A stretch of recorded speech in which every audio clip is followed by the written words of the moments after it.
এদিকে নাশকতার প্রতিবাদে বিক্ষোভ করেছে জামায়াতের ঢাকা মহানগরী দক্ষিণ শাখা, যেখানে আছেন সহকর্মী সিফাত শাহরিয়ার। চলে যাচ্ছে সেখানে। সিফাত, দেখছিলাম এখানে বেশ কিছু বিশৃঙ্খলার অবস্থার সৃষ্টি হয়েছে, তো এই মুহূর্তে আসলে সেখানকার পরিস্থিতি কি জানাবেন?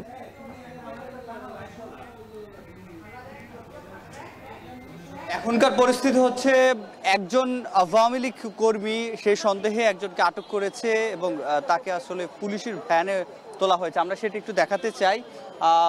একজন যিনি এই আওয়ামী লীগের যে কেন্দ্রীয় কার্যালয় রয়েছে গুলিস্তানে, যেটি সাবেক বঙ্গবন্ধু এভিনিউতে যেটি অবস্থিত, সেখান থেকে তাকে গ্রেপ্তার করা হয়েছে, আটক করা হয়েছে।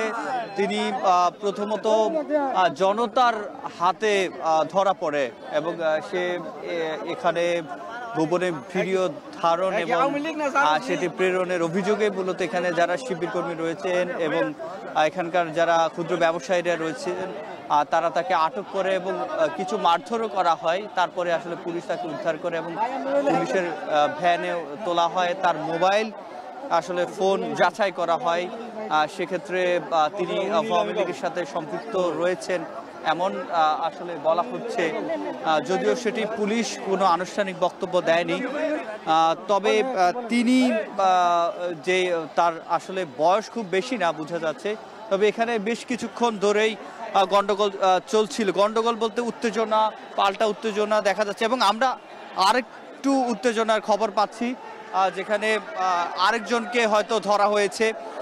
এখানে কিছুক্ষণ পরপরই আমরা যেটি দেখছি, এরকম কাউকে সন্দেহ হলে সেটি হচ্ছে এই যে দেখা যাচ্ছে যে আরও একজনকে আটক করা হয়েছে আওয়ামী লীগের কর্মী সন্দেহ হয় এবং এখানে আমরা যেটি দেখছি যে উত্তেজনা বিরাজ করছে এবং বেশ অনেকক্ষণ যাবৎ, প্রায় 2 ঘন্টা যাবৎ কিন্তু এই আওয়ামী লীগের এই কার্যালয়ের সামনে ঢাকা মহানগরী দক্ষিণের শিবিরের যারা রয়েছে এবং যারা গণঅভ্যুত্থানের পক্ষের শক্তির কয়েকটি সংগঠন এখানে এসে অবস্থান নিয়েছে এবং তারা অবস্থান কর্মসূচি পালন করছিল, সেই সময় এখানে আওয়ামী লীগের যে কর্মীরাই তারা আসছিল, তাদের প্রমাণ মিলছে, তাদেরকে আসলে আটক করেছে জনতা এবং পরবর্তী সময়ে তাদেরকে পুলিশের হাতে সোপর্দ করা হয়েছে। এবং এখানে দেখছেন যে স্লোগান দিচ্ছে বিক্ষুব্ধ যারা নেতাকর্মীরা রয়েছেন শিবিরের এবং অন্যান্য যে সংগঠনগুলো রয়েছে তাদের,